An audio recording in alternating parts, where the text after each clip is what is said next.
So should I continue without Bappa then?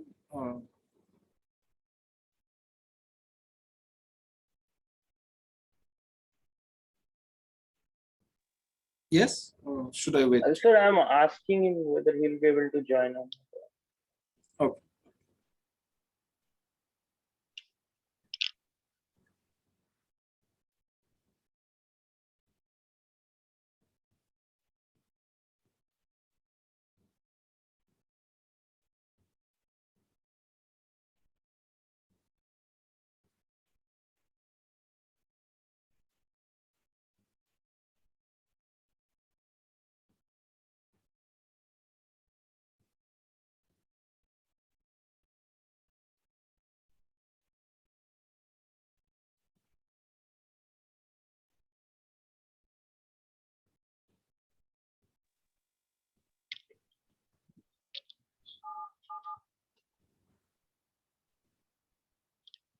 So he's saying he'll join. Don't know. He'll join. He'll join, yeah, he said. It's okay now? Yeah, he's here. He's here. Okay, fine. Okay. So Bappa, are you there?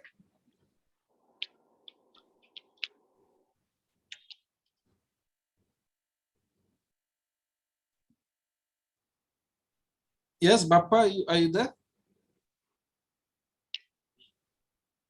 Yes. Yes, yes. Okay, fine. All right. So so this is your recording, right? Yeah. Okay. Okay. So let me continue. So show that this is R is C infinity n trilinear.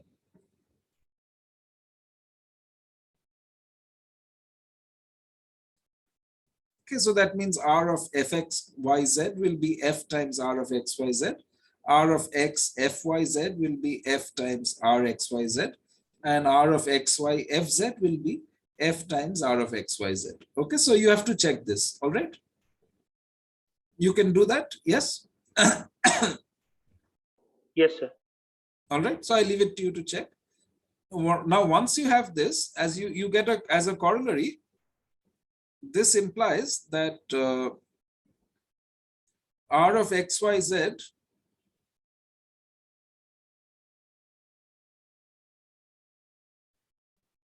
at P only depends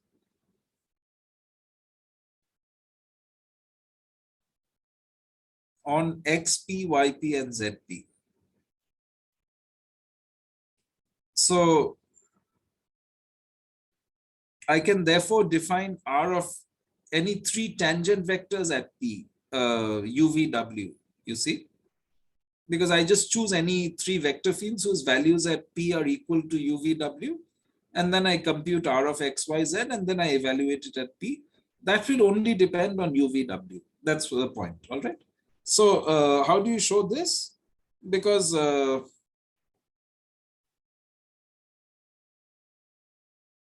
if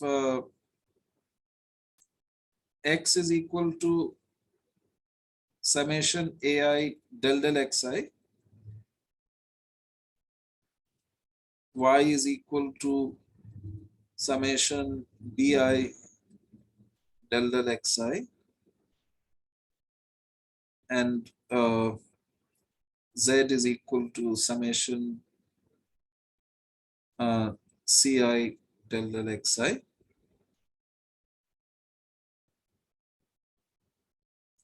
Then by trilinearity with respect to functions, so by C infinity m trilinearity,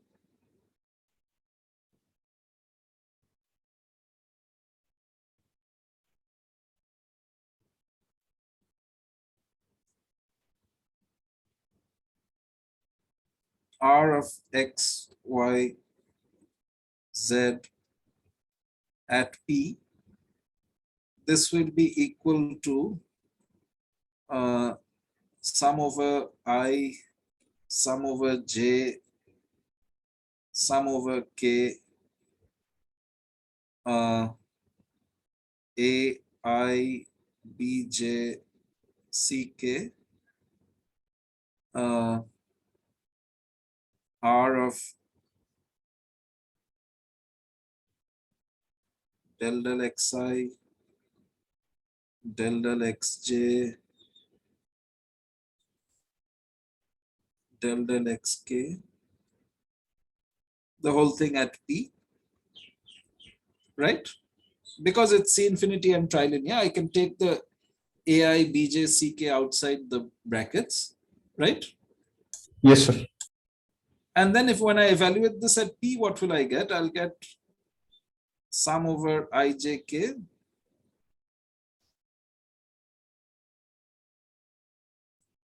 AIP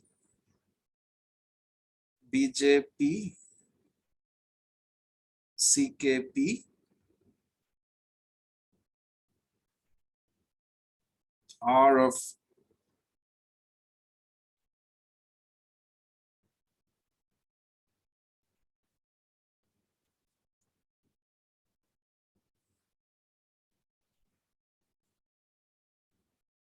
del del xi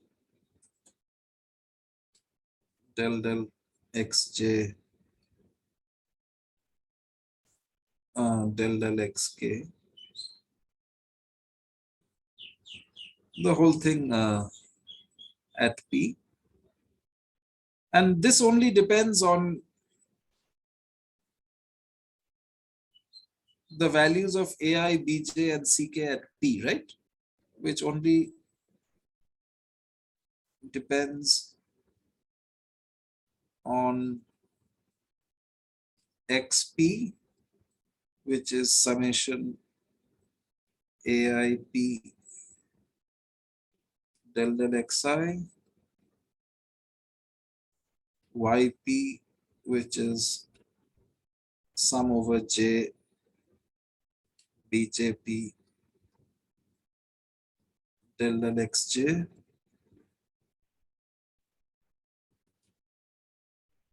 zp, which is sum over k ckp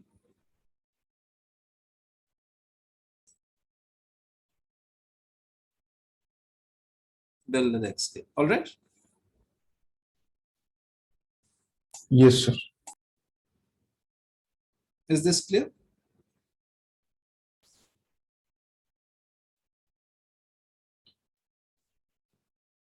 Yes, sir. Yes, this is fine. Yeah. Okay.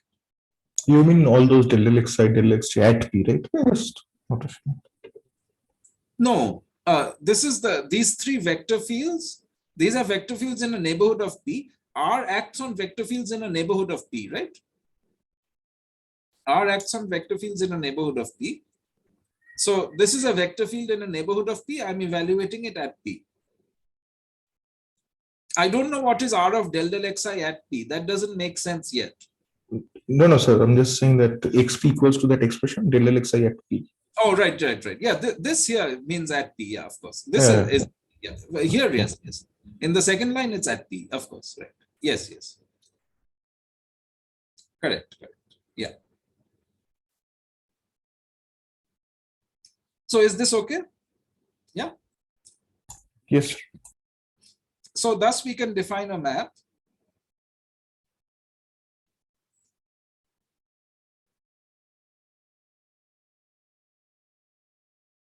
a bilinear map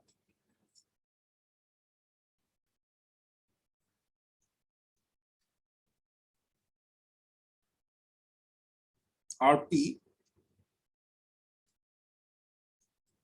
from TPN cross TPN to the space of endomorphisms of TPN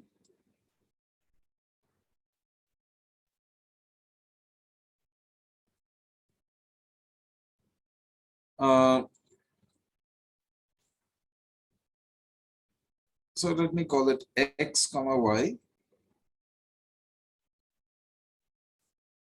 maps to RXY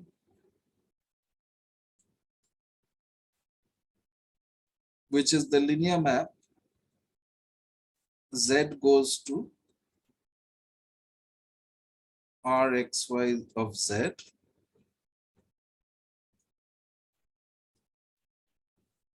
where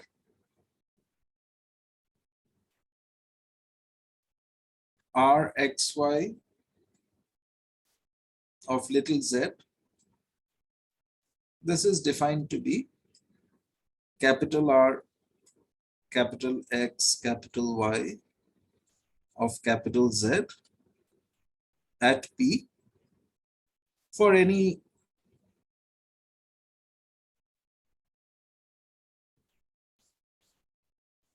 XYZ in chi m such that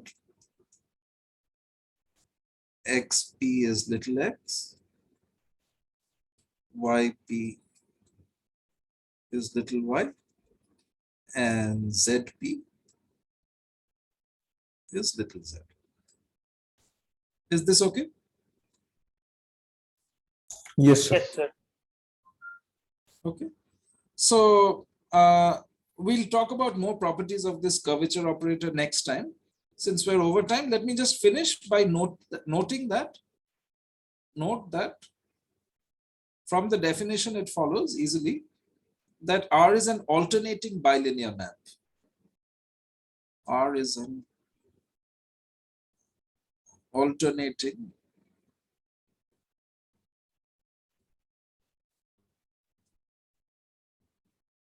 bilinear map, i.e. R of xy is equal to minus R of yx.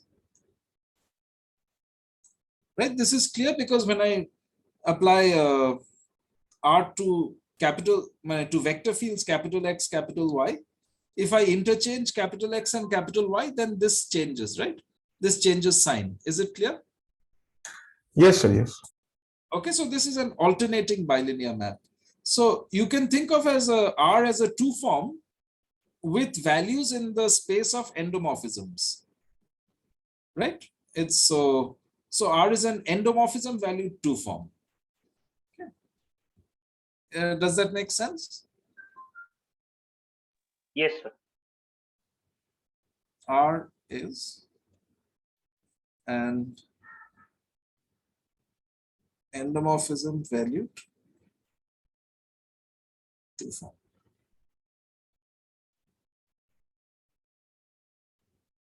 So it is basically a three tensors. That's what you're saying.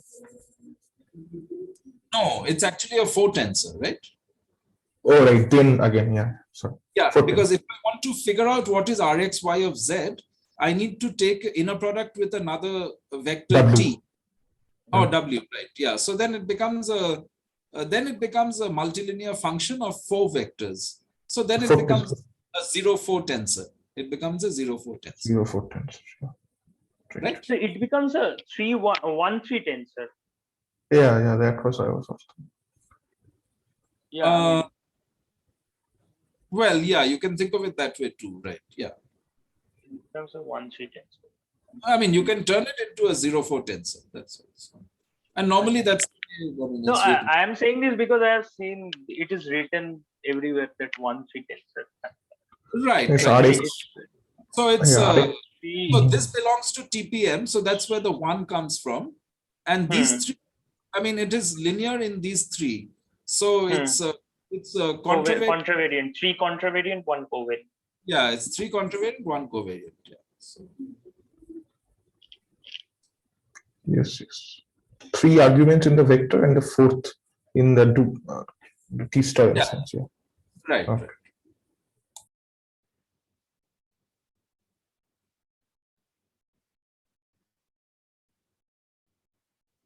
Right. But I like to think of it as an endomorphism valued two form. Actually, what we'll see next time, well, we won't see this. Let me just tell you what this R is. So you take the point P and you take your tangent vectors X and Y.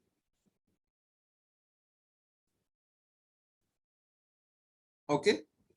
Then what is R? R is basically you take a small, so you say X is, so you choose two vector fields which commute. Okay. And you choose XY such that bracket XY equal to 0 and XP is X, YP is Y. Okay. Then you take a small quadrilateral formed by flowing along X and Y. Okay. Right. All right. So you call this thing gamma. All right. Gamma is equal to quadrilateral. Okay. Because X and Y commute. Quadrilateral, we are flowing along X, then along Y, then along minus X, and then along right. minus Y. Okay. And since they commute, we get a closed quadrilateral in this case. Yeah, since they commute, Yes, yeah. okay. So flowing by time t.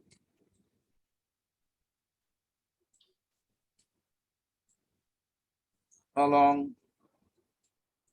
X, Y, minus X, minus Y, respectively. Okay, so let me call this gamma sub t. And so this is a, so t equal to parallel transport along gamma t. Okay. Okay.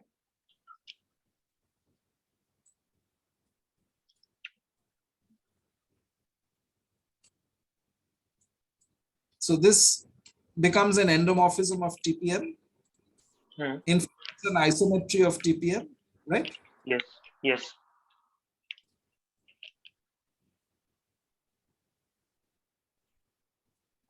Okay. And now what do? You look at the, you basically differentiate PT with respect to T. You look at how close this is to the identity. So as T tends to 0, this gamma T brings to a point. So PT converges to identity, right? So actually what happens is that RXY is equal to, but how close will this be to identity? Well, you're moving along things of length of order T. So the PTs will be within order T of identity, right? It will be identity plus something of order T. But actually, because you move along X and then minus X, you have a cancellation. So the order T terms cancel. And what remains is actually something of order T squared. All right. So actually what happens is that this is the limit T tending to 0, PT minus identity. So instead of dividing by T, which is what you would expect, because you have this cancellation of the T terms coming from X and minus X and Y and minus Y, you actually have to divide by T squared. Like we did for the bracket, right? We divided by T squared. So it's actually a second order term, all right? So it's this limit. So this becomes an endomorphism of TPN. Okay, so what does this mean? This means that identity is equal to, sorry, this means that, PT is equal to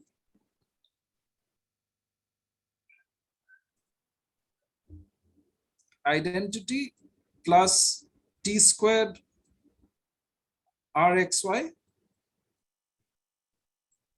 plus little o of T squared, right? Yes? Yes. So why are we dividing with T squared? Because like I said, what will the order of PT be? So a priori, it should be of order T away distance from identity, right?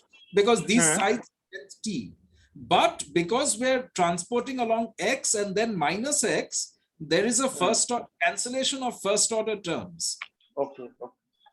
right? So the t and Yes. t terms will cancel. What will remain is some quadratic second order terms, Okay. right? So, Just so remember, parallel transport is independent of the choice of the flows, if and only if it is flat, the manifold. no, That's no, what no, we no, get. no, no, no, no, no, no, no, no, no, no. This in the limit, it's in the limit, it doesn't depend on the choice of x and y, right? Because this rxy only depends on little x and little y. It doesn't depend on the vector fields capital X and capital Y. It doesn't depend on the choice of vector fields. No, it doesn't. This PTs will, but in the limit as t tends to 0, this limit will be independent of the choice of x and y. I mean, if you're looking globally, yes, then it's independent of the path if and only if it's flat. That's correct. But I'm not looking at one path. I'm looking at the limit as the path shrinks to 0. Yes. In that case, it becomes independent of vector fields in the limit. All right? Right. Right. Utsav, Yeah, I meant in that sense. Yes, now it is correct. Fine. yeah, Utsav, you're talking about global parallel transport. That is independent of path if and only if the manifold is flat. Yes. But But for here we are only considering limits, right? we're just considering limits of parallel transport. Okay. So the choice doesn't at all matter. Yeah. It won't. In the limit, it won't matter. In It's the just limit, x and y, two vectors in that tangent space. Yeah. yeah, because R only depends on little x and little y. It doesn't Right. depend Sir, on right. capital X, Right. capital. Yes. So now, what is this PT? You can think of it, P0 is identity. So this is a curve in the group of orthogonal matrices passing through the identity. And this R is like a derivative of this, right? So what should the derivative of a curve of orthogonal matrices be? What kind of matrix will it be? Skew symmetric. It should be skew symmetric, right? It should be in the Lie algebra. The Lie is the orthogonal group. The Lie algebra is the skew symmetric. So how do you see that? Well, you know that PT star PT is equal to identity, right? But now this is what? This is equal to identity plus T squared R star plus little o of T squared into identity plus T squared R plus little o of T squared. So now expand this out. So you get identity plus the first term you get is T squared R star plus R. And then the next is little o of T squared, right? Yes. Yes, sir. So if this is equal to identity, then that means the first term should be 0, right? So basically I subtract identity from both sides. I divide by T squared and I let T tend to 0, right? Then I get that R star plus R is equal to 0.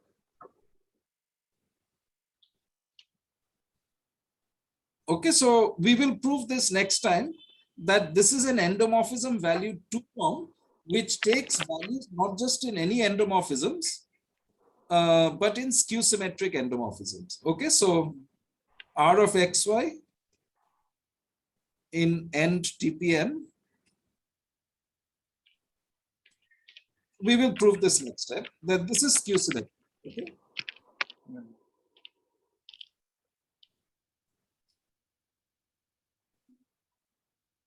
Okay, that's because R is given by a limit of isometric deformations of the identity, and isometric deformations of the identity are given by skew symmetric matrices. Okay. So this is actually, it takes values in skew symmetric endomorphisms. Okay, we'll prove this next time. All right. So we won't prove this formula. We won't prove this. Okay. We won't prove this. In fact, I don't know the proof. I'll have to look at, I'll have to come up with a proof. But yeah.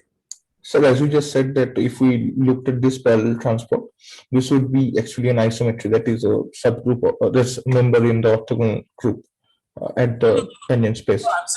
I'm saying this formula, that this is pt minus I over t squared, Mhm.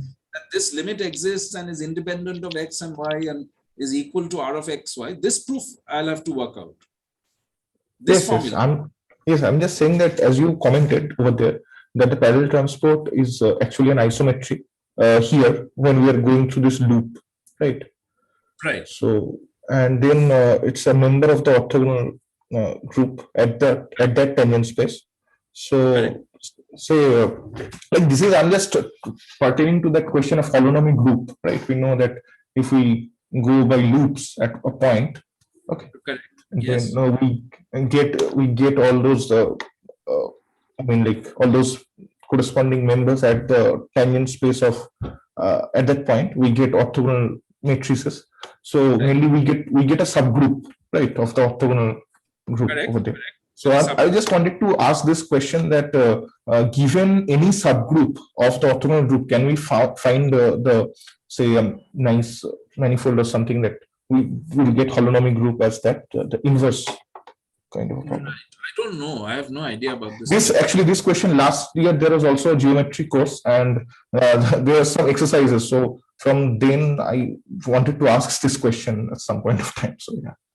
Yeah, no, it's a good question. I never found in literature, even in that book, that Japanese guy's book, I couldn't find anything. So yeah. Which Japanese book? Yeah, but I forgot the name. Kobayashi. Kobayashi no Mizu, yeah. Kobayashi no Mizu. Right. Yeah. Thanks. So normally you shouldn't ask for an arbitrary subgroup, but let's say maybe a closed subgroup of the orthogonal group to make it nicer. Yes. Maybe then maybe there's a chance of doing this. Mainly it's a nice subgroup, a Lie subgroup, etc. Yeah, it's a Lie subgroup. So say a closed subgroup, a Lie subgroup. Then maybe there's a chance of constructing such a manifold. I don't know the answer to this. So the holonomy groups are closed subgroups of ON, right? For orientable manifolds, or just any subgroup. It's a special orthogonal group if it's orientable, right? Right. Yeah, if it's orientable. But I'm just saying, no, is it a closed subgroup? I don't know. Yeah, that's what I'm asking. Is it a closed subgroup of S1? I think you have to take the closure normally. I don't know. I'm not sure. No, nothing. But the examples we know, they are generally they're closed subgroups. Yeah. For example, in HN you have a closed subgroup. Yeah, like in particular hyperbolic plane, it is going to be the all of SO2. Yeah. Yeah. Right. Yeah. I suppose in S2 also it's all of SO2. Yes. I think we did some computation, similar computation. Yes. Yeah. In S2. Yeah. It was there in the book. Yeah. It was there. Yeah. It just rotates. Yeah. The vector just gets rotated. Right. So you can get all rotations. That's okay. All rotations. I mean, you can rotate by any angle, basically. You go along any latitude and you will get all the rotations, all possible. I see. Okay. Latitudes passing to that point. Yeah. Take all those loops and you get all the rotations.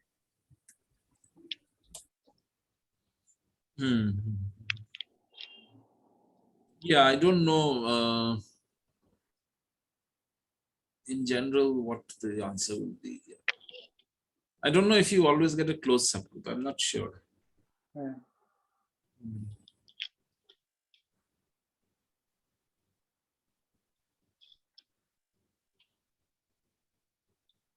Okay, sir. It's a difficult question. Yeah.